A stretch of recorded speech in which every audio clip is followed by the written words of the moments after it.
Hi, and welcome to GSZ541, Smart Decision Making. This unit is all about trying to get you to think beyond digital and beyond big data. And in scoping up this unit, I was often asked, well, what do you mean by that? For me, big data is a term that is well overused in the business literature, and certainly when it comes to hearing advice from organisations about, you have to be looking at large data sets to enrich processes and decision making.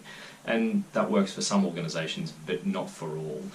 Also, when we start thinking about digital, how many companies have installed a digital strategy or pursued a digital strategy only to realise later on that digital is now just so ubiquitous inside of organisations that we just have strategy, and that digital now is just across everything. So we're now starting to see organisations let go of this idea of we have to have a specific thing around digital and then everything else. No, it's all together.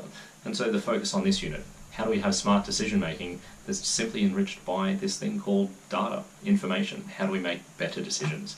So I guess that's sort of the motivation that sits behind this particular unit. And this video is really just to provide you with a nice light touch, a nice light introduction into the unit, and to help you identify, I guess, some expectations about what you can see in the coming 6 weeks for this unit. So in terms of what you can expect to see online, we've basically brought together or curated a range of different readings, videos, to really get your brain in the right mindset before you come along to the classroom, to think about some of the heavier hitting issues when it comes to the use of data and information, be it large data sets or small, when it comes to decision making.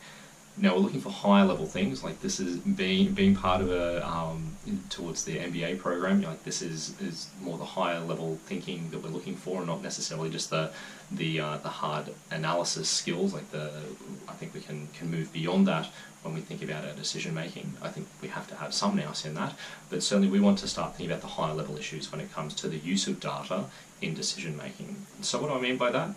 Things like how do we actually think about the governance of data in decision making? Whose responsibility is it to think about the use of information and data, and how do we actually make that something normative across what we do inside of organisations and managerial decision making? What's the ethics of taking a data-driven approach to decision making? Where does that data come from? How does it get shared? Who has access to it? And should it be a person or a machine making one decision or the next? These are the types of topics that we will be covering in the classroom. So I think it's important for you to come along with that fairly open mindset, and come full of questions, as well as being prepared to contribute opinions as we work through what will be a fairly open discussion as we move through our weeks together. And I guess that sort of sets the tone for what's going on in the classroom. You'll be seeing a lot of me in the classroom.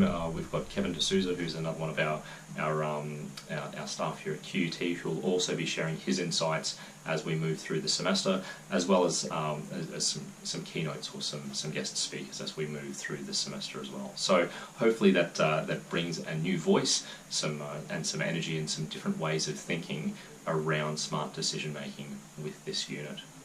In terms of the assessment design for the program for this unit, the assessment has a mix. Part of it's around focusing on some skills around data visualization, and sort of getting you to appreciate that data visualization is its own business language, and so how can you actually understand what is good visualization skills and good presentation of data over others. So we'll give you a bit of hands-on experience in that. But probably my favourite part of the assessment regime here is actually to think critically about the organisation that you're in, and starting to think really, when you look at your organisation, just how ready are you for a data-driven approach to decision making? So starting to think, where's your preparedness, what's your technology readiness, the readiness of your staff and culture, all of those types of things, to really almost put a finger on the pulse and say, if you wanted to go down this pathway, are you ready for it? And if you are ready for it, just how deep down that rabbit hole of data-driven decision making do you think is pragmatic for your organisation? Okay, that's probably enough for me for now, but hopefully that's given you some good insight as to some of the expectations for what's coming up in this unit, Smart Decision Making. I'll have some other resources posted along in the assessment instructions, and as we go through each of the week's content, just to walk you through what it is that we're covering through the unit. But I look forward to seeing you in class.